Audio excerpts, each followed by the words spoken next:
ಸುರಪುರ ತಾಲೂಕು ಕಾಂಗ್ರೆಸ್ ಸಮಿತಿ ವತಿಯಿಂದ ಬೃಹತ್ ಪ್ರತಿಭಟನೆಗೆ ನಮ್ಮ ಬೆಂಬಲವಿದೆ ಮತ್ತು ಸುರಪುರ ತಾಲೂಕಿನ ಎಲ್ಲಾ ಕಾಂಗ್ರೆಸ್ ಪಕ್ಷದ ಮುಖಂಡರು, ಕಾರ್ಯಕರ್ತರು ಹಾಗೂ ಅಭಿಮಾನಿಗಳು ಹೆಚ್ಚಿನ ಸಂಖ್ಯೆಯಲ್ಲಿ ಭಾಗವಹಿಸಿ ಕೇಂದ್ರ ಸರ್ಕಾರಕ್ಕೆ ಎಚ್ಚರಿಕೆ ನೀಡಲು ಮುಂದಾಗಬೇಕು ಎಂದು ವೆಂಕಟೇಶ್ ಬೇಟೆಗಾರ್ ಹೇಳಿದ್ದಾರೆ.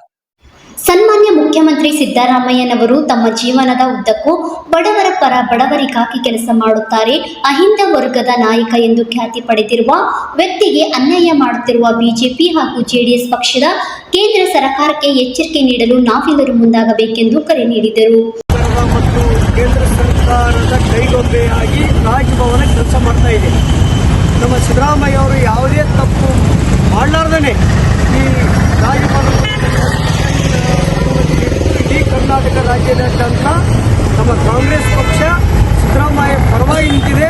ನಮ್ಮ ಕೇಂದ್ರದ ನಾಯಕರು ಸಿದ್ದರಾಮಯ್ಯ ಪರವಾಗಿ ನಿಂತಿದ್ದಾರೆ. ಸಿದ್ದರಾಮಯ್ಯ ಅವರು ಯಾವುದೇ ಥರದಿಂದ ತಪ್ಪು ಮಾಡಿಲ್ಲ.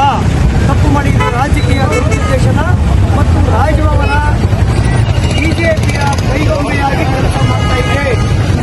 ಇನ್ನುವರೆಗೂ ರಾಜಭವನಕ್ಕೆ ಎಷ್ಟು ದೂರವಿರುವ ಜನಾರ್ದನ್ ರೆಡ್ಡಿ, ಚೊಳ್ಳೆ, ಇನ್ನಿತರ ಹಲವಾರು ಬಿಜೆಪಿ ನಾಯಕರ ದೂರುಗಳು ಬಂದರು. ಇಲ್ಲಿವರೆಗೂ ಅವರು ಯಾವುದೇ ಸ್ಪೀಕರ್ ತನಿಖೆಗೆ ಯಾವುದೇ ಆದೇಶ ಬಂದಿಲ್ಲ. ಯಾರೊಬ್ಬರು ಅರ್ಜಿ ಕೊಟ್ಟರಂತ ಅರ್ಜಿಯನ್ನ ಪರಿಗಣಿಸಿ ಎಲ್ಲ ನಮ್ಮ ನಾಯಕರು 30 ಜಿಲ್ಲೆಗಳಲ್ಲಿ ಹೋರಾಟ ಮಾಡ್ತಾ ಇದ್ದೀವಿ. ಸಿದ್ದರಾಮಯ್ಯ ಅವರ ಬೆನ್ನಿಗೆ ಇಡೀ ಕಾಂಗ್ರೆಸ್ ನಿಂತಿದೆ. ಕೆಲವು ಇಷ್ಟಪಡ್ತೀನಿ.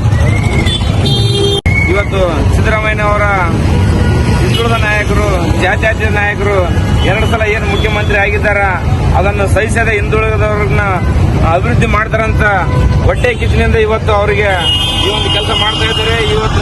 ನಿನ್ನೆಯಿಂದ ರಾಜ್ಯಾದ್ಯಂತ ಉಗ್ರವಾದ ಆತನ ಅಭಿಮಾನಿಗಳು ಎಲ್ಲರೂ ಕೂಡಿ ಇವತ್ತು ಹೋರಾಟ ಮಾಡಿ ಅವರಿಗೆ ಒಂದು ನ್ಯಾಯ ದೊರಕಿಕೊಡುವಂತ ನಾವೆಲ್ಲರೂ ಇವತ್ತು ಕೆಲಸಕ್ಕೆ ಮಾಡ್ತೀವಿ. ಇವತ್ತು ಸಾವಿರಾರು ಜನ ತಮ್ಮ ಪ್ರಾಣವನ್ನೇ ತ್ಯಾಗ ಮಾಡ್ತಿದ್ದಾರೆ. ನೋಡ್ತಾ ಇದ್ರು, ಉಪವಾಸ ಸತ್ಯಾಗ್ರಹ ಮಾಡ್ತಾರೆ, ಉಗ್ರವಾದ ಹೋರಾಟ ಮಾಡ್ತಾರೆ. HM ಹವಾಲ್ದಾರ್, RG32 ನ್ಯೂಸ್, ಸುರಪುರ.